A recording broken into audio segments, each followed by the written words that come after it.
Hello, everybody. Welcome to Weekly Trash, the safe place to cleanse your mind, body, and soul of all that trash you consume this week so you can consume some more tomorrow. I'm your host, Josie Van Dyke, and it is Trash Day. Welcome to another solo episode. So happy you're here. We have trash to take out. Last week, we didn't do any pop culture, any TikTok trash, so I must take some out. And I'm trying my best to be okay because I did see Wuthering Heights. And I know people say this a lot. It's like kind of a term that people are using nowadays, especially on TikTok. The whole "it altered my brain chemistry," but it did. Wuthering Heights, and is it withering or wuthering? Withering. It's spelled with a U, but I'm going to call it withering. So if I'm wrong, I'm sorry. Wuthering Heights changed my brain chemistry. I am not the same person I was before seeing that. There's the girl before Wuthering Heights and there's the girl after. And the girl after is not well. She is not well, and she is looking at Pedro with such love and lust. It's insane. I honestly think Pedro actually probably really enjoys it. But I'm not the same girl. Not the same girl. Don't know how to go back. Don't think I want to go back, but I am just mentally like, things are triggering me. Okay. If I play any Charlie XCX, specifically Chains of Love, yeah, that's self-harm. We're not okay. So if you're like me and you're still trying to, pull yourself back to reality after seeing Wuthering Heights, hello, welcome. We will be taking out that trash because it is deep within us, but I'm going to wait. We're going to take that out closer to pop culture TikTok trash, and we're going to focus on personal trash first. And then of course we'll end with Trasher's trash. But yeah, I'm trying my best to just like pretend like I didn't just have my heart ripped out of my chest 48 hours ago. So let's just pretend like that didn't happen for a minute, and let's take out personal trash. Sorry to interrupt, but today's episode is brought to you by Minky Couture. You will never want to buy another blanket ever again. I would know because I've had lots of blankets, and ever since I got that one viral blanket that you see online, the Minky Couture blanket, I am confidently telling you that it is the best blanket ever. Everyone needs to have something as cozy as Minky in their home. There's nothing quite like coming home after a long day and cuddling up with your Minky Couture blanket. They are soft and luxurious, and it feels like a cuddling cloud. Okay, just cuddle it up. There's so many different types of blankets out there, but seriously, nothing compares to Minky Couture. They have the largest selection of colors, sizes, and patterns on the market. They are the creator of the original Hugs blanket, a double-sided, stretchy, and plush style that literally hugs you back. I've never had a blanket that even comes close to my Minky Hugs. Minky Couture is a female-owned business started by a mother who wanted to provide luxurious comfort to her daughter through a tough time. Since 2009, Minky Couture has been able to bring comfort and luxury to homes all over the world.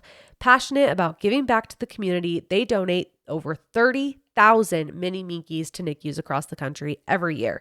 And lucky for you guys, I have partnered with Minky Couture to bring this comfort and luxury into your home by offering listeners an exclusive 50% off discount. That's right, 50% off.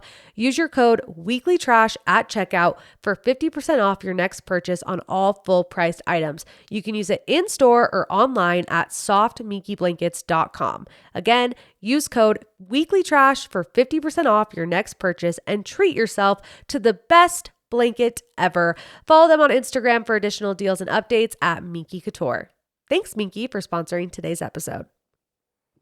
Today's episode is brought to you by Bohm. Bohm is one of everyone's favorite places to shop when they want pieces that feel elevated, but also still effortless. Their clothing is feminine, flattering, and actually wearable for real life, whether you're dressing up for a date night, putting together a cute everyday outfit, or just wanting to feel a little more confident walking out the door. Bohm has got you covered. I love that Bohm's pieces are timeless, but still on trend. You can mix and match them, wear them on repeat, and always feel put together without overthinking it. So if you're ready to refresh your wardrobe this February, or you just want to treat yourself to something that makes you feel good, or maybe something feminine for Valentine's Day, check out bohm.com and you can use code TRASHER20 for 20% off. And thank you, Bohm, for sponsoring today's episode. First things first is it was Valentine's Day. Happy Love Day to all who celebrate. Valentine's Day is obviously a made up holiday that is just meant for people to make money, big corporations. They want you to buy their chocolates and their flowers and their cards. It's a money day. It's not a love day, it's a money day. When we were first married, I was so bitter because there were tons of people who would post about their unicorn husbands. I think I have a clip from season 1 where I talk about how there's like different husbands on Valentine's Day. There's the unicorn husband that like goes above and beyond. He like ordered flowers from Italy months in advance. He's spoiling you rotten. You're posting about it all on your social media. He posts a caption that's about a novel long about how much he loves you. And sometimes the unicorn husband can also come off very performative. But then there's also unicorn husbands that are genuinely like just so like lovable, and they really do love gift giving, and that's just like the kind of person they are, and they're not performative. Then there's like the normal husband that, you know, gets you flowers, tells you I love you, takes you to dinner, but like doesn't go above and beyond. Then you have the asshole husband that literally doesn't do anything, and he knows that you want him to do something and he still doesn't do something, and he's just a piece of shit. And so I was very bitter towards Valentine's Day, and I would see people that had the unicorn husbands, mostly the performative unicorn husbands, and I'd be like, oh my gosh, that's so fake. Like, ew, like I hate them. But like deep down, I probably wanted that. I kind of wanted that a little bit. Now I'm mature, I'm 30, and I see past the performatism. Performatism? Is that a word? I see past the performance. Okay. And I just want true love. And true love doesn't look like a novel long Instagram. Okay. It's love, it's safety, it's a flower, it's a card, it's dinner, it's holding hands when you're driving in the car. It's everyday things. Okay. And every day is Valentine's Day for me. So I don't really need like an over the top Valentine's Day, but some women want that. And they should get that. If that's what you want, if you want an over the top Valentine's Day, then your husband should deliver. But I think now I don't want an over the top Valentine's Day because I feel very secure in how much my husband loves me. Does that make sense? I think that makes sense. Does it? Anywho, so what kind of husband do you have? Do you have the unicorn husband? Do you have the performative husband? Do you have the normal husband? Or do you have the asshole husband? Like, which husband do you have? But I just hope that if you do have the asshole husband, girl, why are you putting up with that? Why are you doing that? But for our Valentine's Day, we just did sushi, tsunami, my favorite. I posted a photo and everyone's like, what's your order? Everyone, like 4 people. And I'll say it again. I feel like I say my sushi order at Tsunami at least once a month. So write it down. Okay. I get a Don Juan, a Coco Cabana, an executive suite, what's the other one? Now I'm blanking. Oh, a Sunshine. How could I forget? Let me start over. Don Juan, Coco Cabana, executive suite, Sunshine. They had a new roll that I tried that was the DPD. Fabulous. Highly recommend, but it's a specialty roll, so I don't know if they always have it. Then I get a side of DTH sauce and a side of jalapeno teriyaki. Chef's kiss, delicious. Thank me later. So we got sushi, and then we always get the coconut glory for dessert. It's fried banana with coconut homemade ice cream. Oh, delish. But Tsunami wanted to fit as many human beings as possible for Valentine's Day. They like must have rented a ton of tiny tables because I have never seen that many people seated at Tsunami before. It was like New York City where they have tables right next to each other and you're basically having dinner with the strangers next to you. And that's kind of what it was. And I didn't realize that was going to be the vibe. If I would have known that was the vibe, I probably would have just ordered takeout and taken it to go and laid in bed and watched a show and ate it in my bed. But I didn't know. We didn't know that. So note to self, next year, Valentine's Day, if you go to Tsunami, you will be sitting on a stranger's lap. But I also volunteered at Bentley School for Valentine's Day. I guess it was Friday, the day before Valentine's Day. And I helped with her party. I was in charge of the craft. Now, I'm not a very over the top mom. Like I don't go above and beyond when it comes to arts and crafts or, you know, what they wear to school. Like my daughter Bentley is very much like don't put my hair in a ponytail. It hurts. I just want my hair brushed. I don't want to wear cute clothes. I want to be comfortable. Because I tried. I tried to be the mom that did the bows and the braids, the really bad braids, because I literally can't braid to save my life. But I used to do like the pigtails and the buns and the braids and the ponytails with the bows and the cute little outfits with the socks and the cute shoes. Yeah, no, my daughter doesn't like that stuff. She doesn't like it. She doesn't want it, and she ruins it. And so I was like, why am I putting so much pressure on myself to make her look a certain way at school when she doesn't want to look that way? So I gave up. I said, okay, you just want me to brush your hair and you want to wear the same shirt every day? Whatever. Go for it.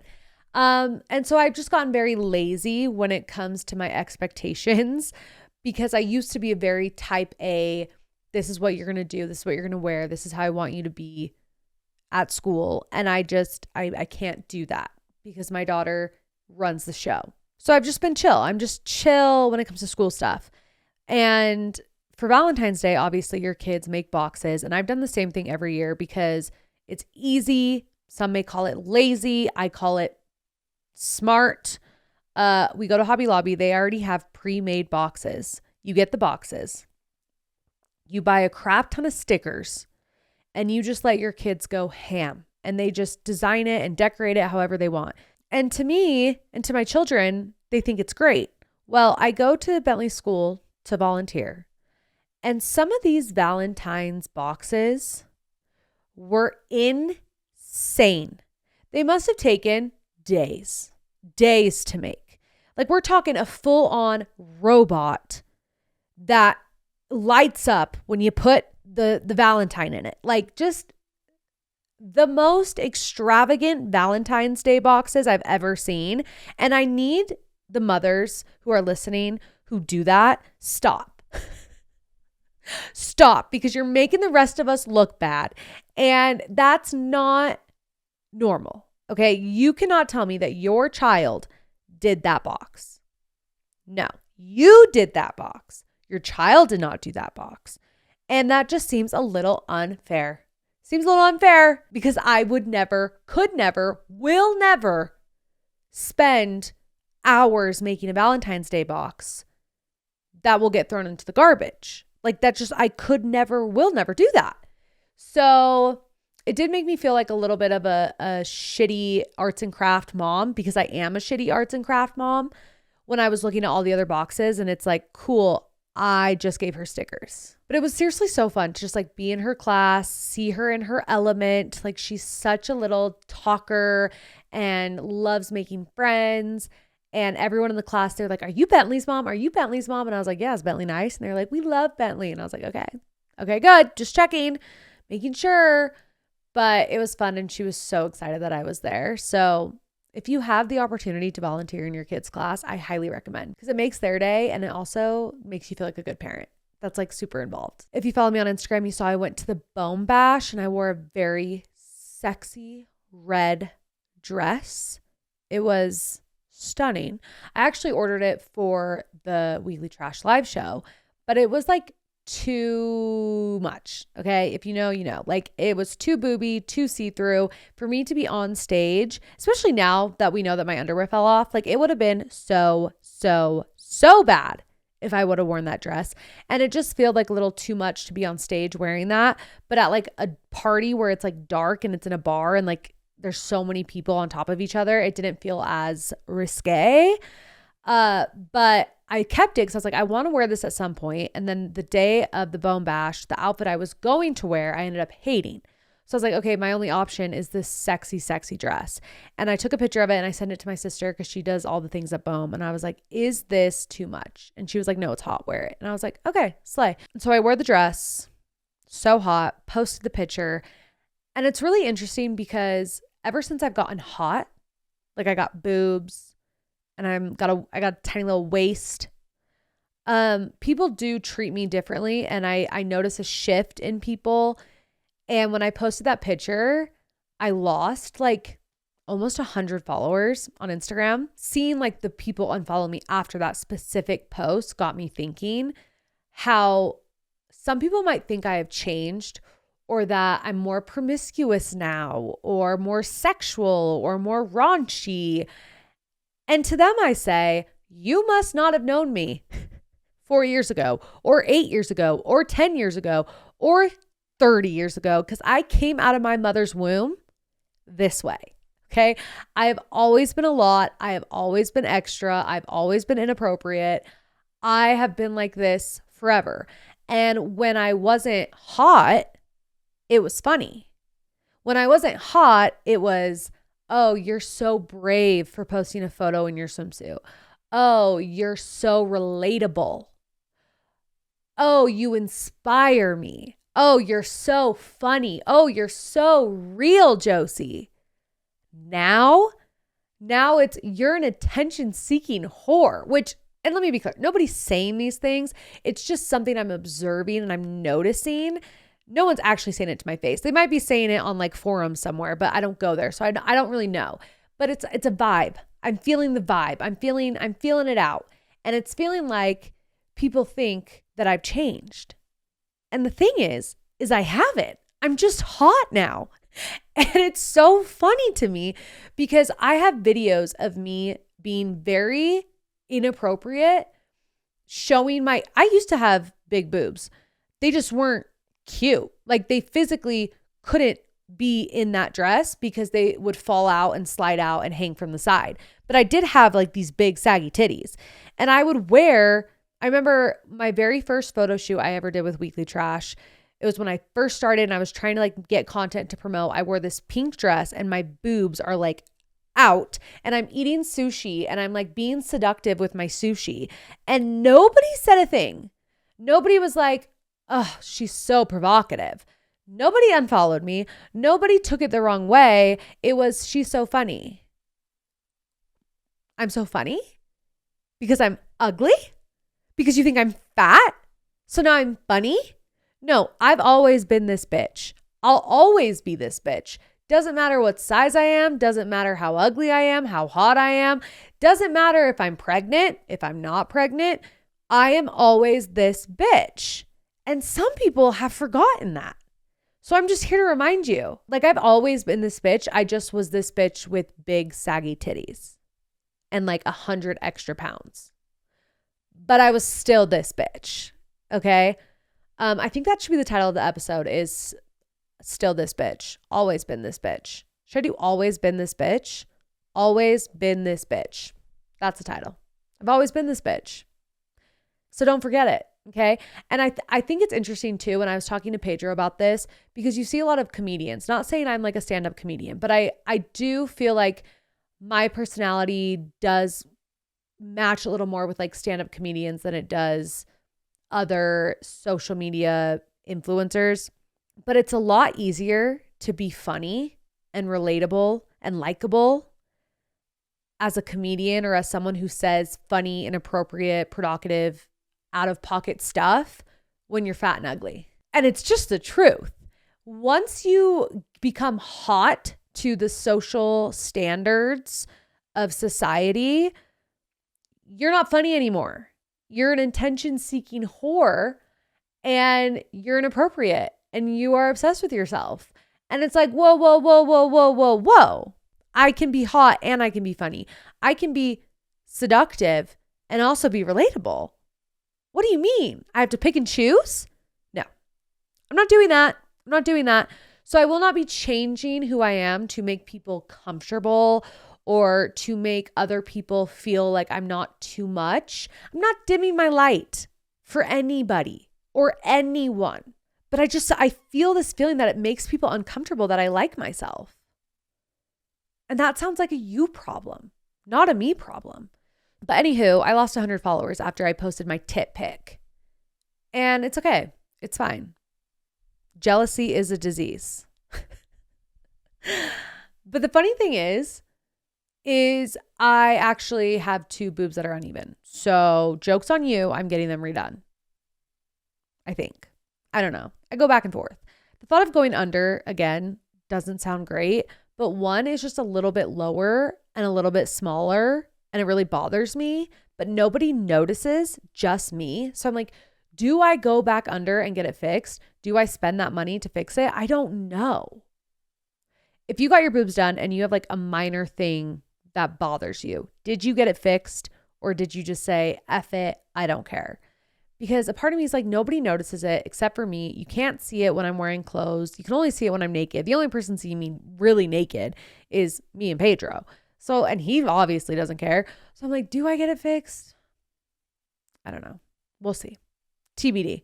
I am scheduled to get it fixed in May, but I really don't know if I care that much. I'm like, recovery just doesn't, especially in the summer. I don't know. And because I'd have to get a lift, because I was supposed to get a lift when I got my boobs done. If you're new here, I got a reduction in a lift in 2021 after I had my second, because again, my tits were huge, saggy balls and my areolas were the size of a hydro jug. And so I needed them gone. I was so depressed. So I got a reduction in a lift and it was the best thing I ever did. Then I got pregnant with Banks, gained a lot of weight, was in my pregnant bad bitch era. And then I lost all this weight, and then they just kind of like lost all of their volume and they were just like sad and saggy again. So then when I got my mommy makeover, I was like, okay, let's get implants and a lift, because Chitty was like, I think you might need another lift. So then that was the plan. And then in surgery, once he put the implants in, it was way too tight for him to do a lift. So he's like, I actually don't think you need the lift. Well, once my boobs settled and my skin has the elasticity of freaking Elastigirl, they started sagging again. So now they look very, very natural, which is funny because that's what I wanted. And now I'm like, wait, they look too natural. But I do feel like I could use a lift just to like keep them in place better. So what I was going to do in May is get a lift, and then the one boob that's a little bit smaller, get a bigger implant, which already has a bigger implant in it. That just like shows you how different each boob sizes are. Like boobs are sisters, but I want them to be twins, you know, like, so he already put a bigger one in my right boob, but it still is just like a little bit too small. So if I went in May, I would get a lift and the bigger implant, but I just like, I don't know. I wish I could just like flash you and show you guys like full on tits and you could give me your advice, because Pedro doesn't care. And I'm like, that's no help. But I don't know. What do I do? Chitty, if you're listening to this, I don't know if I should do it. I don't know if I should do it.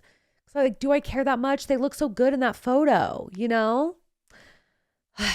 Decisions. But anywho, went to the Bone Bash. It was at Lisa Barlow's bar in Park City on Main Street for her tequila. Is it Vita tequila? Her son, who's a return missionary, was a bartender at the party. Iconic.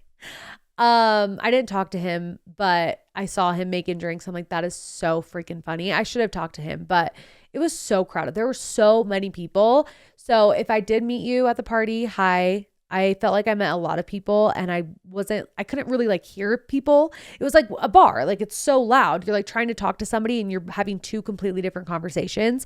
It's like, oh my gosh, how are you? And they hear like, what's your name? And you're like, I'm Katie. And it's like, cool, where are you from? And they hear like, are you hungry? And they're like, no. And you're like, okay, we're not having the same conversation. So I feel like I had that with quite a few people. So if you were one of those people that was like, Josie was making no sense, it's because I couldn't hear you. I was not drunk. I just couldn't hear you. It was loud. It was busy. It was popping. That was a good time. Some other personal trash is I had started my period, which you're probably like, cool, Josie, we didn't need to know that. But you kind of did, because I want to know, are we blood sisters? Are we cycling together? Are we on the same cycle? But I bring it up because I was at the gym, and I've said this before. My routine for the gym is on my way to the gym, I drink my drink, whether it's pre-workout, greens. I have a couple of different things that I rotate through, but usually it all has like caffeine in it. I drink that on the way to the gym. I get to the gym and it's like my body relaxes and I have to shit like immediately. And I feel like a lot of people have that feeling when they walk through Target or TJ Maxx or whatever their safe place is. Mine is my gym. And so every day, like clockwork, I get to the gym and it's time for the morning dump. And when you are on your period, you have a tampon in, you know, when you take your dump, your tampon kind of like can sometimes be uncomfortable and it like can kind of fall out a little bit and it's just not in the best spot. So you usually want to take a tampon in with you just to be safe, just in case. And so I take my tampon in, I stick it in my bra because I'm like, I don't know. Am I going to need it? Am I not going to need it? I don't know. Ended up not needing it. Go to do my workout, go on the stair stepper, climbing those steps. Okay, we're 30 minutes in. We're having a good time. I finished the stair stepper. My tampon is still in my sports bra. It is hanging out of my sports bra. And I'm telling this story because I will be putting a photo of that in the photo dump. Because what do you mean that I was walking on the stair stepper for 30 minutes with my tampon hanging out of my sports bra? No, I can't make this up. Like I'm a walking liability. I really am. Like, what do you mean? People are talking to me while my tampon is hanging out of my bra. So note to self, when you go to the bathroom and you put a tampon in your bra, just in case, reminder to take it out. Comment a heart if you're also on your period in the photo dump. So I know for blood sisters.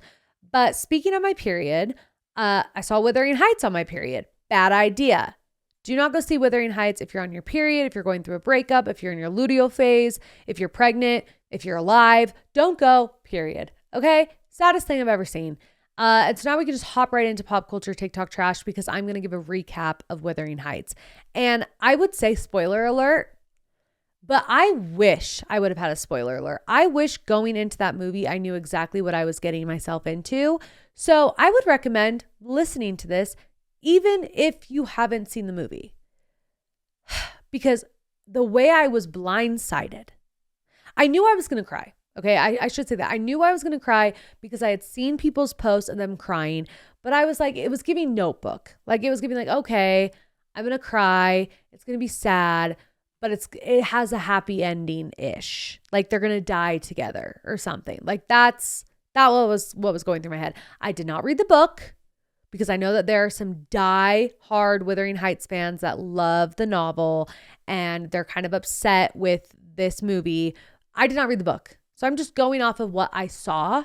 I have no idea what the plot is. I have no idea what I'm getting myself into. But I knew I wanted to see it because everyone was talking about it. And Margot Robbie and Jacob Elordi, their press, their outfits, they're literally clickbaiting us into thinking that they're in love when she's literally married and has a baby. She has a child. She had a child literally months before filming this movie. Insane. Anyways, when you see the press tour of this movie, it's giving lustful, it's giving steamy, it's giving girls' night, go to the movies, love story, hot and heavy, beautiful images and costumes and just fab, right? Oh, they trick you. And I actually say shame on you if you were one of the people who made a TikTok or a reel about how hot this movie was. Like the TikTok sound where it's like, oh, this chair's wet. This is wet. This is also wet. You know what I'm talking about? I think it's from Family Guy. The audio is from Family Guy. No, the chairs were wet from tears. Okay? Not because anyone was horny, because of tears. And so if you made any of those reels or those TikToks giving false propaganda on what this movie was, shame on you. Were you paid? Because, that's the takeaway you got from the movie? My takeaway was my heart was ripped out of my chest. So let's talk about it. The movie starts, opening scene. What was that? Again, didn't read the book. I'm sure the book explains it better. But someone is literally getting hung, okay? And while he's getting hung, he has a boner. What is going on?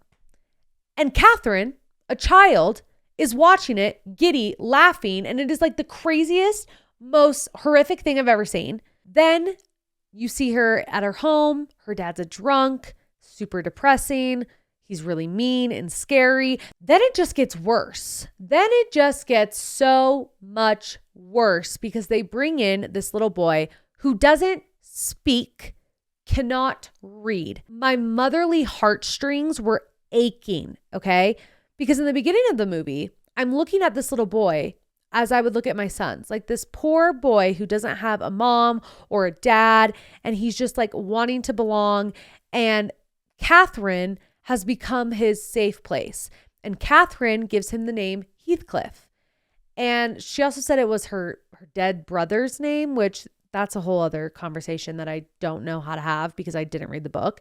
But she teaches him how to read and they become best friends and they become each other's safety because she has an alcoholic, abusive father. He doesn't have a father. So they like trauma bond and become each other's safe place and people. And then there's the scene where Heathcliff takes his first beating to protect Catherine. I was weeping already at that point, okay? Seeing this young boy throw himself in front of her so that way she doesn't get hurt. And then he is bleeding from all of the scars on his back from the dad beating him. And she gets in bed with him and she was like, what can I do? And he's like, I would do this over and over again if I had to protect you. Like the most depressing, sad thing I've ever seen. Because again, I'm looking at Heathcliff like my own son. I'm like, oh my gosh, that is so sad. And like, he's such a precious, sweet boy. Like that actor needs a Golden Globe. Literally the best, sweetest part of the whole movie was the younger versions of Catherine and Heathcliff. Like they stole the show to me. Like they just did such a good job. And like every part that shows them as children made me emotional from the beginning to the end, like every single one. So you see that, then it like fast forwards to them as adults. As they're getting older, you just know, like, you're like, you guys are in love. You guys are meant to be together, but they like won't be together. And she's trying to like find this man to like take care of her. And it's like, Heathcliff is right here. Like, yes, he's poor, but you're in love. Like you're lovers. Just be in love. And there's this scene where he sucks her fingers. If you know, you know. I could not have been prepared for that. No. And that's the thing. The trailer moves all these scenes around. So like you're thinking you're going to see something that you don't see. And it's so frustrating because you're like, wait, what is going to happen? What is going on? Anyways, that part, the way that Heathcliff says he would follow her like a dog to the ends of the earth. Like he is so madly in love with her. And then to see him leave her because he thinks that she doesn't want to be with him when she's actually in love with him. So depressing. She marries the rich guy. Her outfits, incredible. The costumes, the cinematography, everything about the sets were just stunning. Like the movie was gorgeous, but so heartbreaking. And so he comes back. He's now a rich man. He's got his little silver gold tooth. And the way that when they see each other for the first time in 5 years, like I could feel the passion through the screen. And I started crying again. I was crying throughout the whole movie. It wasn't just the ending. It was crying. And you're like, just be in love. Just pick each other. Just choose each other. And then they obviously have the steamy, hot, sexy love scenes that like everyone was hyping up and making it the whole point of the movie, which it's not. The whole point of the movie is sadness. Eventually, their hot steaminess has to end because we have to get to the really, really sad part. I can't even like think about it without crying. But basically, she's pregnant. She loses the baby. But nobody knows she lost the baby because she didn't bleed. And Nellie, fucking Nellie, which is her lady person that like helps her be a lady, was burning the letters that Heathcliff was writing her, trying to get her back, trying to be like, I love you, I love you, I love you, I love you, I love you, I love you. She never got to see him. So she thinks Heathcliff hates her because she broke it off. And then he tries to get back at her by marrying Isabella, which I think is her husband's daughter. I'm not quite sure. So he's over there with Isabella, hating his life, trying to get Catherine's attention. Catherine is being held captive by Nellie and she's dying. And Nellie doesn't believe that she's dying, but she's dying. And then it's too late. And Catherine is dying. And Nellie goes to Heathcliff and is like, she's dying. And that scene where he is riding the horse trying to get to her in time about killed me. And then he gets there and she's already dead. Okay? It shows him seeing her. They're laying in bed. And it does a flashback to when they are children and he had just gotten beaten by her dad. And they're laying in bed and she's asleep, pretending to be asleep. And he basically tells her, I will love you forever and ever and ever, for as long as I live and even after. Something like that. Something extremely romantic. And he closes his eyes and you see that she's still awake and she smiles because she knows that he loves her. I'm going to cry just thinking about it. And then you go back to to present day where he's holding her dead body and the movie ends. The most heartbreaking, depressing ending of all time. But it was so much deeper than that because they were children together. So it wasn't just like these adults that are having heartbreak. It was like picturing them as children and like being each other's only safe person and like losing that. Like it just, it wrecked me. And then it just got me thinking like how much I love Pedro and how much Pedro loves me. And like he is my Heathcliff and like he loves me that much. And I just like am obsessed with him now. And I just want him to like literally be holding me 24/7. Like it changed the way I looked at my own marriage. I was like, oh my gosh, no, I have a Heathcliff. Like do not yearn for anyone. And Jacob Elordi said this in an interview. He was like, stop yearning for people. Tell the people that you love them, kiss them, hug them, be with them. No more yearning. Because that's what they did the whole movie is yearn instead of just being with each other. And so I just want to literally be with Pedro 24/7 and not ever let him let me go. Okay? I am not well. Like when I say it changed my brain chemistry, it did. I am so in love. Like I always have been in love, but now I know how much in love I am. And I'm like, am I okay? No. Because I'm just picturing me as Catherine dying and Pedro is Heathcliff holding me. Like I am unwell. And when you have the kind of love where you're each other's person, like where you finally have somebody who is your safe place and who is home to you, and to lose that, like, oh my gosh, no. And I had someone in my DMs be like, it was so toxic. Like it's a toxic love story. I'm like, okay, is it toxic or is it complicated? Because it's actually just extremely complicated. It was different times back then. Okay. I don't think they're toxic. Hot take. I also didn't read the book. So I know there's a lot of context I'm missing, but to me, they were perfect lovers that were just given bad circumstances. And it wrecked me. And the director, Emerald, she is just phenomenal. Like her vision for the movie was so good. And she had said something because in the title, Wuthering Heights, it has like the quotations. And she was like, it's because this adaptation isn't going to be everyone's favorite. Not everybody is going to watch this and be like, this is Wuthering Heights, because you can't remake Wuthering Heights. She was like, this is my version of it. And it was remarkable, but so depressing. And it wasn't worth it to me. Like the sadness I felt wasn't worth seeing how incredible her work was. It just wasn't. But that's me personally. I don't like to be sad. And this movie made me very sad. Very sad. Some things that didn't make me sad though was the Super Bowl halftime show, Bad Bunny. I must admit, I am not a Bad Bunny listener. I don't listen to Bad Bunny because I like to be able to sing along. And unfortunately, my mother didn't teach me a lick of Spanish, which she is from Uruguay. Fun fact, if you didn't know, now you know. My mom is from Uruguay.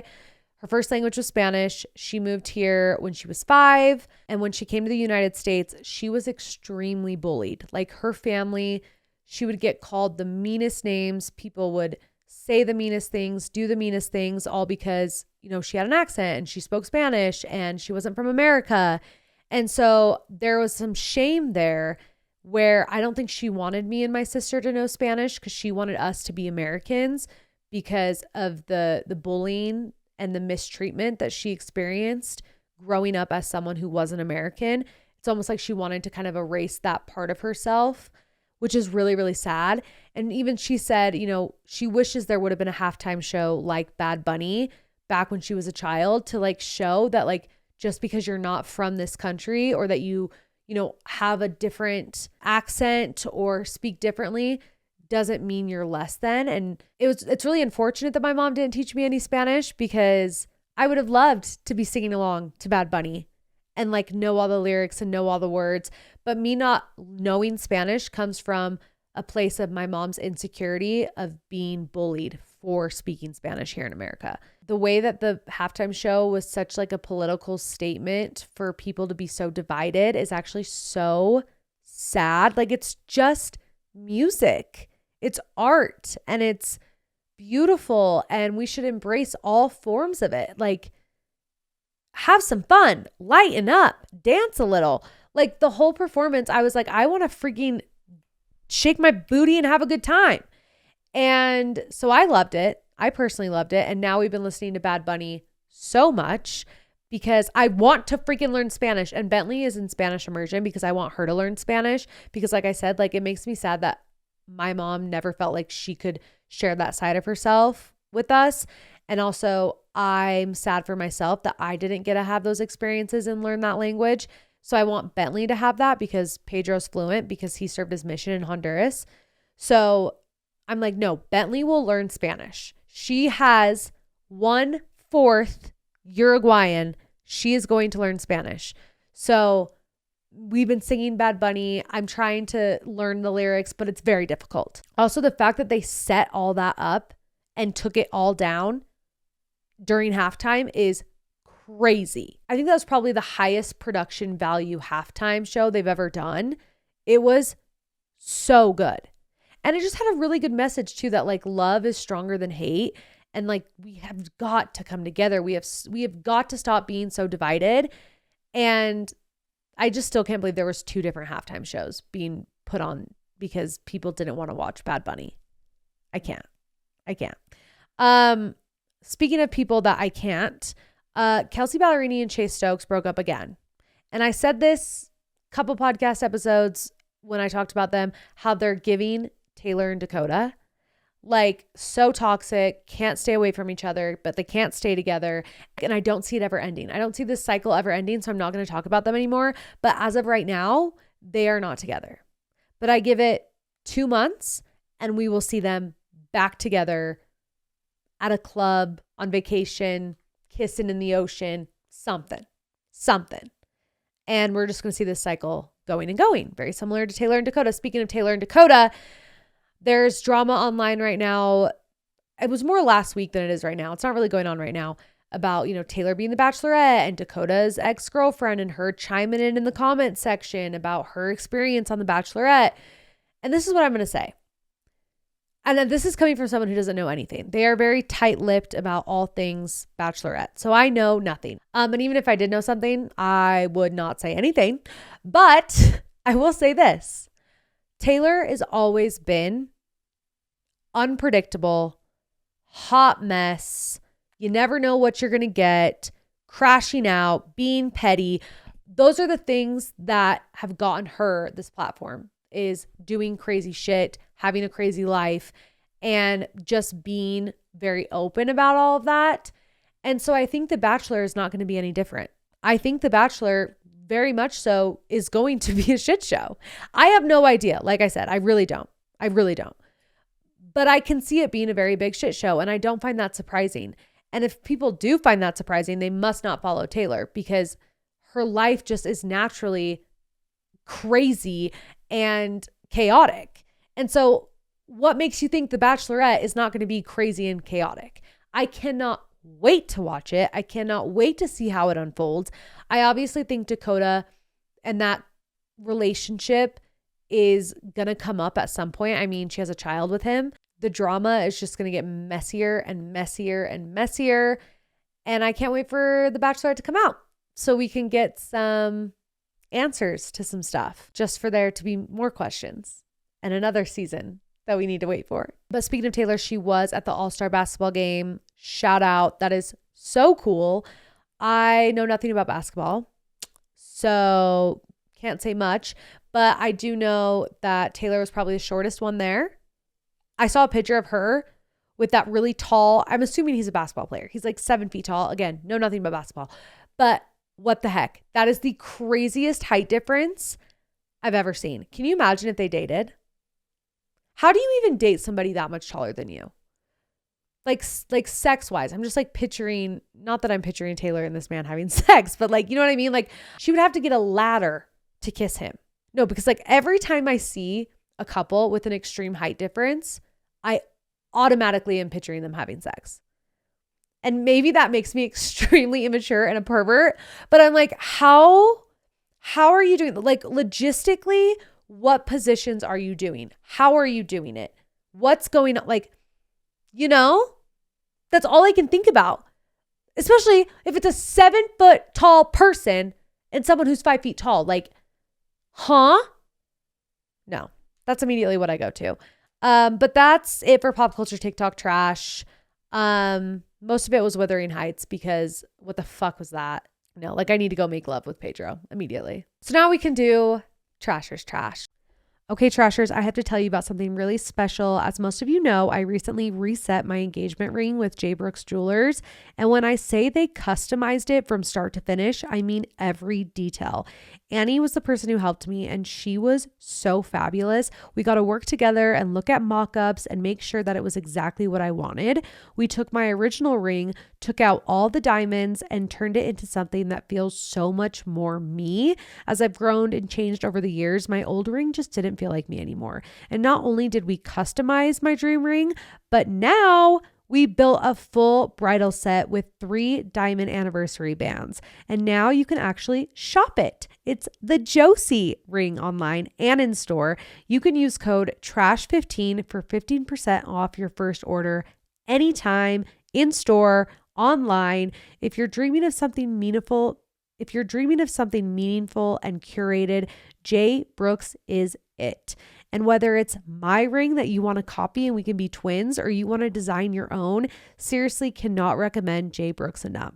Their customer service, their designs, their quality, they're just so good. And I love that it's family owned and close to home. So head on over to either the store or online, and don't forget Trash15 for 15% off. And thank you, J. Brooks, for making my incredible ring and sponsoring today's episode. Today's episode is also brought to you by Shed, the easiest way to start your weight health journey. With Shed, it only takes 3 minutes to get started. You'll fill out a quick online form with your goals and health history, and their medical team will create a personalized treatment plan just for you. Everything happens online. No doctor's offices, no pharmacy lines. Your FDA-approved medication ships straight to your door. And the best part, you're not doing it alone. Shed pairs you with a dedicated member success team to help you track progress and stay motivated along the way. Clinically studied treatments, no insurance required, and zero hassle. Get $100 off your first month by using the link in the show notes. Shed is making health simple, effective, and actually doable. Thank you, Shed, for sponsoring today's episode. We'll end with a little bit of Trasher's trash. First one up. I went on vacation and accidentally left my favorite sex toy at the hotel. Do I dare call them and ask them to mail it to me? No. I think you take the L. There is no sex toy worth calling to get sent back to you. Okay? Amazon, prime that shit. Take the loss. Okay? I don't care if this sex toy was $300. You are not calling the hotel to get it back. I wonder how many sex toys are found at resorts, like all-inclusive resorts in Mexico and then like Vegas. I'm sure people are leaving sex toys all the time. And I'm picturing the cleaners having to like put gloves on to pick up said sex toys. And then do they keep them as like little trophies? Is it like a joke at the hotels? Like, oh, all these sex toys, like the bin of sex toys? Or do they throw them away? Or do they reach out to you? Honestly, is that more awkward for them to reach out to you and be like, hey, we found your cock ring. Do you want it back? What's your address? Like, I don't know. I think it's gone. I think if they haven't contacted you, you just take the L on this one. But I do wonder how many hotels have like a closet full of sex toys, because you're not the first person. You're for sure not the first person, but you just got to order another one. You just have to order another one. And this is a good reminder to anyone who takes sex toys on vacation. Always remember to put them back in your suitcase. Over the weekend, I came to the realization that I'm ugly. Help. I'm dead. I think we've all had this moment where we come to a realization that we're in our flop era, and that's okay, because that means that your hot era is coming. You have to flop to be hot. So what we're not going to do is we're not going to be saying that we're so ugly and be like, poor us, we're the ugliest people that ever walked the planet. No. We're going to look for solutions here. Why do you think you're ugly? What is it? What's standing out to you? Because first of all, you're not ugly. You're just mentally struggling. You're mentally not okay, and it's coming out physically, and you're thinking you're ugly. So first, stop the mental talk of saying you're ugly, okay? Then let's really look at what you think is ugly. Now, I can tell you how I got in my hot era. I started getting dressed. I used to wear sweatpants and pajamas all day long. I never wore real clothes. I never got ready. I looked like a bum all day, every day.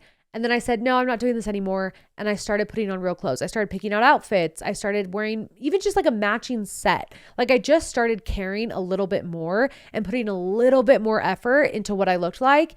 And it automatically made me hotter. Okay. Because again, it's in here. It's mentally, it's in here. You're not ugly. You're just mentally thinking you're ugly. Okay. Okay. The second thing you're going to do is you're going to work out.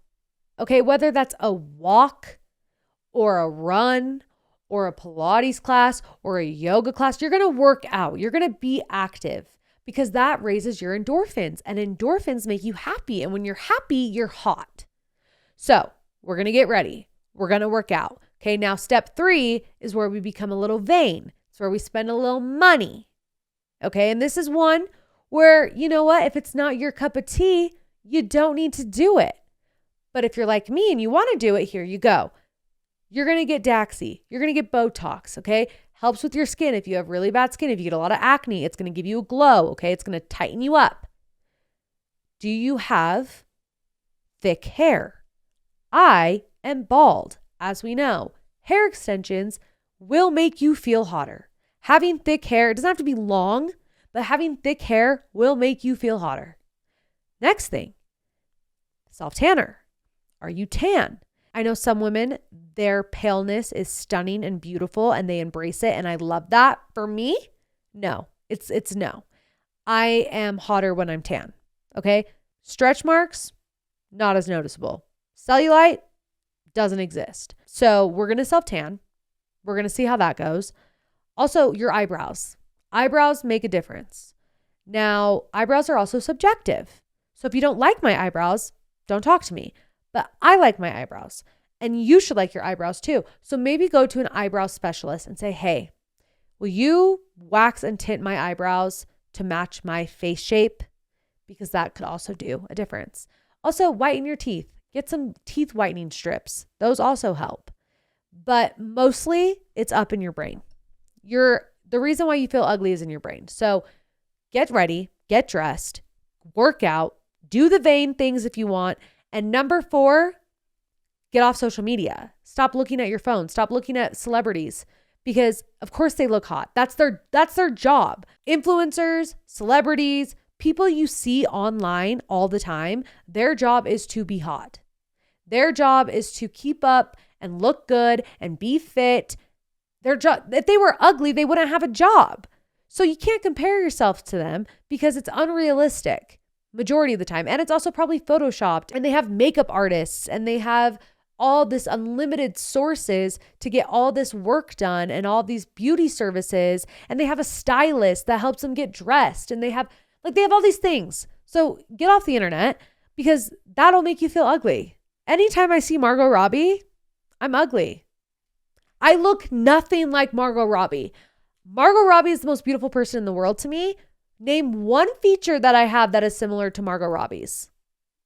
I don't have one. I don't have the hair. I don't have the eyes. I don't have the skin tone. I don't have the lips. I don't have the teeth. I don't have the nose. I don't have anything that resembles Margot Robbie. Therefore, I am the ugliest person in the world because she's the prettiest person in the world. Wrong. See? In your brain. Not real. But do you see how I got there? So yeah, get off your phone. Get off the internet. Next. My BF and I have been dating for 7.5 years. He shows how in love with me he is. We pay a mortgage together. What the heck is happening? I'm only 23 and that is still really young for Florida, but I feel like it is on my mind 24/7 and I don't know how to stop thinking about it. Please help. Okay, so I'm assuming you want to get married and he knows what kind of ring you want. You want to get engaged. Here's the thing. 23 is very young. In Utah, no, but in Florida, very young to get married. But even in Utah, this is what I will say. When you've been together for 7.5 years, but you're 23 years old, that means you started dating when you were 16. Dating for 7 years from ages 16 to 23 is very different than dating since you were 20 to 27. Because as a teenager, you don't really know who you are yet. You're still figuring things out. There's still a lot of life changes. You're also not an adult. You have mommy and daddy paying for things, helping with things. So realistically, you've only really dated in the real world for like 4 years, which is still a long time. But I think in this case, if that's something you're always thinking about and you've been together for this long already, I think the only option is not to stop thinking about it, but to have the conversation with him and see where he's at. Because if he's like, I don't want to get married for 5 years, maybe that changes things for you. If he's like, oh, I didn't realize you wanted it so quickly, like, okay, let's talk about it. Let's think about it. Because like, who knows? Maybe his mindset is, I want to wait till we're more financially stable. But I think once you know it's your person, it doesn't really matter where you are in life.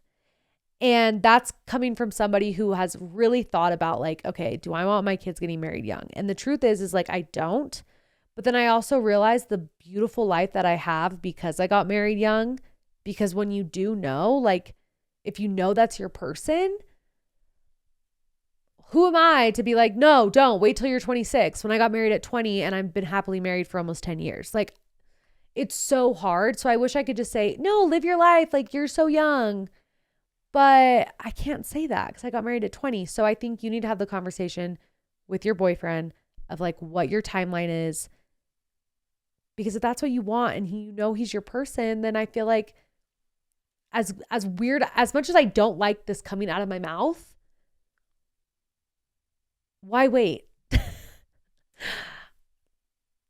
I know. Some of you are like, Josie. I'm like, I know, but I just like when you know, you know. So yeah, have the conversation with him. Not any real trash, but I'm on the plane sitting next to a guy eating food so loudly. I want to vomit. Stop chewing like that in public, please. I promise you will eat again. I'm begging. I'm dying at this because I am the loudest eater. And I remember me and Aspen, because we don't see each other in person a lot. And I think it was like the second time that I went to California and I was eating and I was chomping. And she was like, do not eat with your mouth open. Like it drove her nuts. Where like my friends here that I'm with all the time, they're just like used to me inhaling my food and eating so loudly that I was like, oh wait, like I am pretty barbaric when I eat. Like I need to like slow down, calm down, close my mouth, but I'm a very aggressive eater. So I feel like this is something someone could say about me. And I'm trying my best, but I don't know. I'm the girl that eats loud. And like, that's also nothing that would like, that wouldn't even bother me. Like if someone was chewing loud next to me, like I know that's a pet peeve for a lot of people where they're like, oh my gosh, I'm going to lose my mind. Stop chewing your food. It doesn't even register. Like I don't even notice it or think about it if someone else does it. And so I wonder how many of my friends actually hate it. But the only person who ever said anything was Aspen, because to her, it's new. Where to all my other friends, they've been friends with me since I was literally a child. And I have always eaten like a freaking barbaric animal. Always. One of my bridesmaids made passes at the best man during my wedding weekend. He's happily taken by a great girl. She booed obnoxiously when he would kiss his girlfriend. Then she got plastered at the wedding, left in tears, and hasn't said a word to me in 3 months. She didn't know the best man before my wedding. Okay, so your friend's going through it. Your bridesmaid is going through it. I don't know how close you guys were. I'm assuming you're pretty close for her to be your bridesmaid. It sounds like she is deeply unwell and is going through some hard life changes and choices. Maybe, you know, she shouldn't be under the influence because she sounds like she's going through it. So I would honestly like reach out and be like, are you okay? Because if she's acting like that in public, like what is she doing in private? That's crazy. But also if you're like, no, that put a bad taste in my mouth. I don't want to be friends with someone like that. I get that too. But this is to me a woman screaming for help. Like deeply unwell, seeking male validation, doesn't love herself, doesn't respect herself. Like this is embarrassing. I feel like if she's a friend that you care about, like if you really care about her and this isn't like how she normally is, I would reach out because this is a scream for help. I'd be like, hey, are you good? But if you don't care to be friends with her, I feel like she's kind of giving you a free pass because she hasn't talked to you in 3 months. So it's up to you what you want to do. My best friend broke things off with her long-term boyfriend, and I think it was the wrong move. She won't talk about it and doesn't ask for advice, but also, how do you tell someone you think they were wrong for something this big and might not be able to take back? I don't think you have any say in this. It's her relationship. And if she broke up with him, there's obviously a reason. And she's going to find someone else. Like, she's going to be fine. So why are you like, no, like he was your person? Like, she's the one who has to be with him for the rest of her life. So if she doesn't think he's the person that she should be with, she should break up with him. Now, it would be different if you didn't like him and he sucked and she wasn't breaking up with him.